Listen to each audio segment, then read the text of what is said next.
Hey everybody, welcome back to the channel. It's Alan Smith, the Gen Xer. You know, the generation that invented skateboards, Star Wars, punk rock, heavy metal, on and on. Yes, and even the generation that started Warhammer 40,000. And that's what I'm bringing you here to the channel today, guys, is my tipping my toe into the Warhammer 40K swimming pool, as it were. Seeing how the water is, thinking about jumping back in, and where I need to start from. Now, as any of you know that follow my channel and the I Am a Wargamer challenge, know that my roots to gaming is Dungeons and Dragons and Warhammer 40K, right? I stumbled onto a hobby shop in Minneapolis, Minnesota. I picked up the coveted, and I looked at this book. It was the coveted Warhammer 40K Rogue Trader rule book, the first edition 40K. And I looked at the wall of blister packs and the little starter box. They didn't call it a starter box back then. It was a box of Space Marines. And I thought to myself, oh my God, what is this? So I got to thinking this week that if I want to get back into 40K, we need to get digging right down to the roots. And I had the 40K rulebook. It was in my hands. And I had a friend who lived up the hallway from me in my fraternity, Delta Chi, University of Minnesota, and he borrowed it about 2 weeks before I moved back to Central Ohio, and I never saw the book again. Imagine that. So he was a good guy though. He needed to borrow it. He was painting some new Space Marines, but I basically got most of the house playing 40K. I worked for an industrial supply company there in St. Paul, Minnesota, while I was attending school, and I was able to get a deal on an air conditioner for my room. We lived in an old Victorian style home that was restored. It was a beautiful home, and 4-level home. So I had the air conditioner. I had the nice couch and chair. I had the nice mini fridge, microwave, all the accoutrement in my room since I was a worker bee and I had cash, right? So. I've always had that entrepreneurial spirit down in there somewhere. So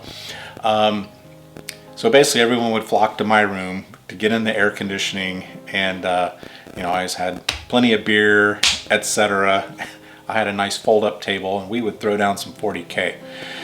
And he used to play with me. He borrowed the book. He was a congressman's son, so he was a nice guy. We got along well, and who knows what happened, and I never did connect back up with him and get the book back. So I got to thinking this week, I need to track that book down, and I could probably get on eBay and pick that thing up for like 20 bucks or so. Wrong. So we're gonna go to the split screen here. I'm gonna show you here on eBay what's out there. Warhammer Rogue Trader book. You can see here. Now apparently at some point they had a Kill Team Rogue Trader role-playing game, something like that. That's not it. I scroll down, I was like, man, I don't know if I'm gonna be able to find this thing or not. And here's one. Now this is a softback. I'm looking for the hardback. I had the hardback. You can get the softbacks for about $150, right? About $150. Here we go, hardback, $12.99. Now this isn't the book I'm currently bidding on, but they are worth a lot of money, guys. If you're going around to thrift stores or you're going around to used bookstores and you see one of these books, especially the hardback, even the softback, for a low price, they don't realize what they have. They think, oh, what's this thing? I'm gonna sell it for 10 bucks. You better grab it quick. We're not going to get into what I'm going to pay and what I'm willing to pay for this book.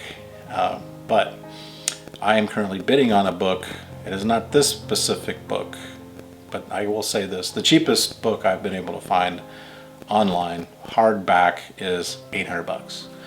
Okay, that's the cheapest that's out there. And I've seen these books that are in very good condition, like new condition. They're going for over $2,000. Yes. So I guess that's the starting point of this discussion today, guys. Here is our wargaming jewel I've discussed in the past, and one of the facets is collectability. A lot of these game systems, guys, are highly collectible. So that's the other facet. It's a good investment. You get these figures, you build your armies, you paint them your best, and hold on to those suckers, guys. I've got a nice collection I'm building up over here, and in the future it's going to get even bigger. Some of it will go in display cases, some of it will go into cabinetry where they're protected, and I am going to start this winter working on a catalog so that when something does happen to me someday, my kids or my wife will have some sort of idea as to what this stuff is worth, okay? So that they're just not gonna just, you know, sell it off. I hope that my son or someone will want them, some of this stuff, and will carry it on the tradition with the grandkids. That's what I'm hoping. If not, if it does end up getting sold, that's fine too, I guess. I don't want to see that, but they're just not going to give it away, right? Because like you're finding out here with this one example what this stuff can be worth. And I've got the codexes, right, that I purchased in 08 when my son got back into it.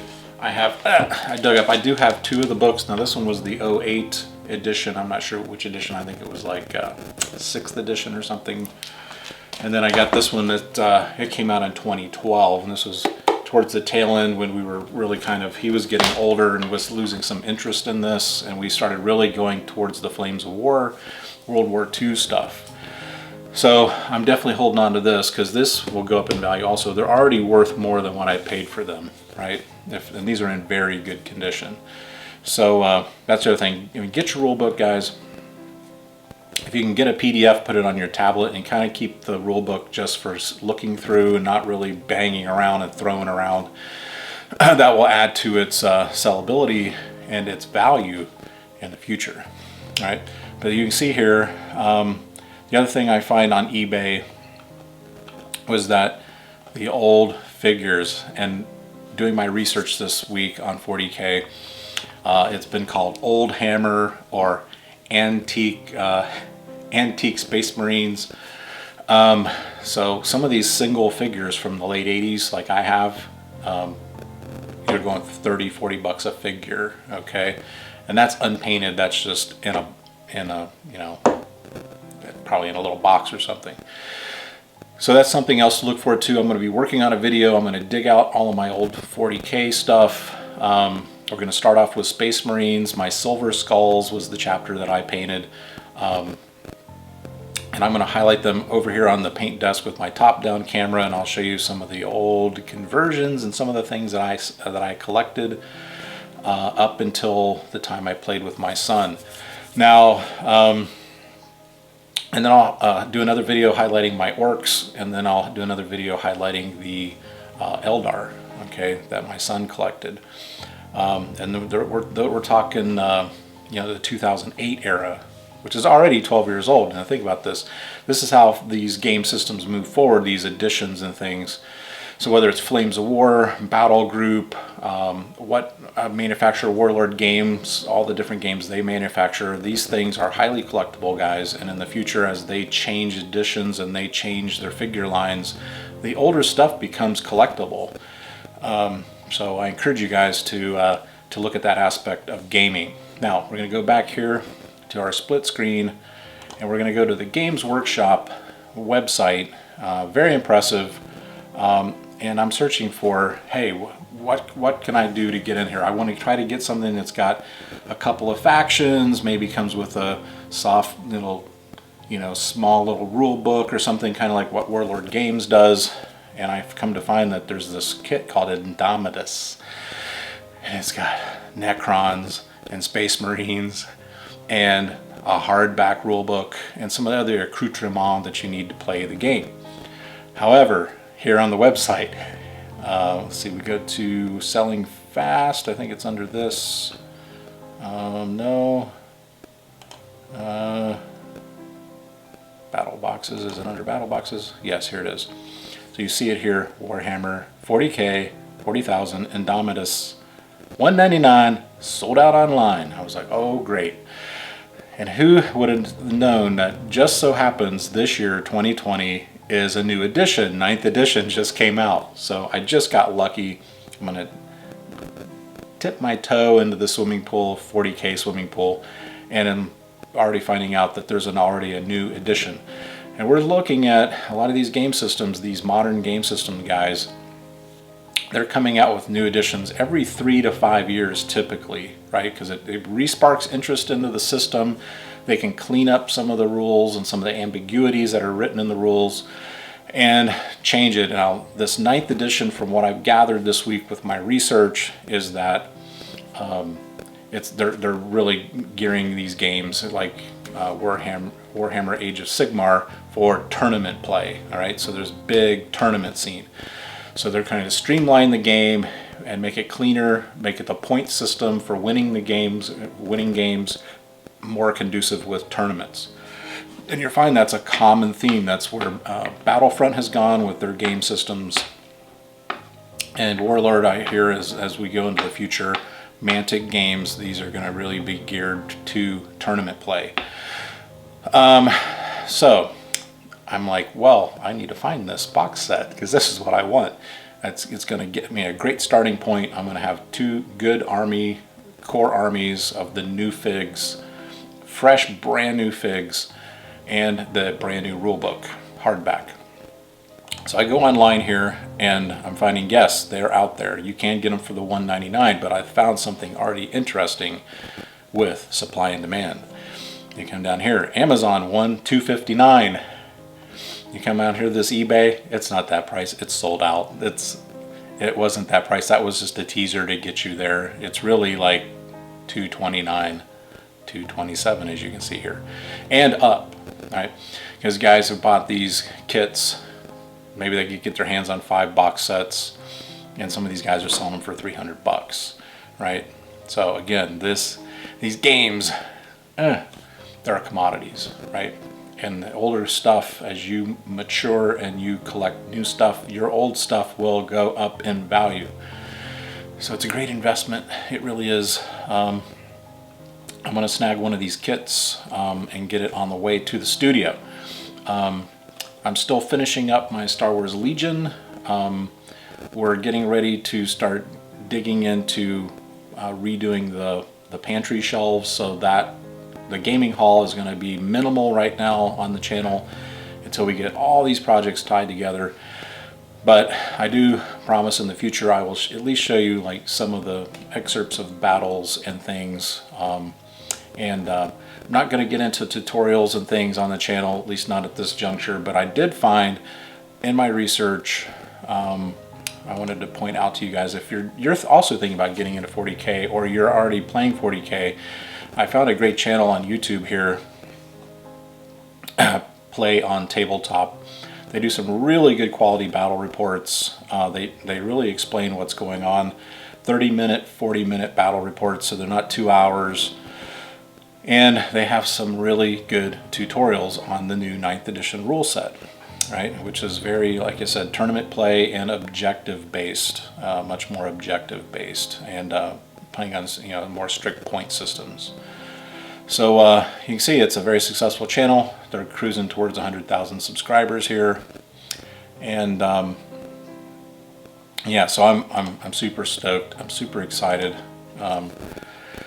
It really wasn't appealing to me for the last many years. I was so deep into World War II, and then I really wanted to. I was getting into the Napoleonics and all of the historical stuff, which I still will be featuring here on the channel, of course. But I want to broaden it up. I want to attract a new audience that is younger players, 40K players, the Star Wars Legion players, and we get some cross-pollination. And even next year at some point, we're going to be bringing in the train enthusiasts, because they are also big-time modelers, guys. And this is all interconnected. scale models. I do the model dioramas from time to time. All of these hobbies are interconnected because at the core, we are all modelers, right? And there's a lot of cross-pollination that can go on here. There's things that historical wargamers can learn from the sci-fi games and vice versa. And I've already found, after getting back into my N-scale trains, the model kits that I've purchased for this old layout and the planning for the new layout, is some serious hardcore modeling going on, right? A lot of detail-oriented modeling that I'm actually bringing over to my wargaming painting and my wargaming modeling with buildings and structures, and also bringing some of my wargaming stuff over that I've learned, some of the painting techniques and weathering techniques that I've developed and experimented with here last several years.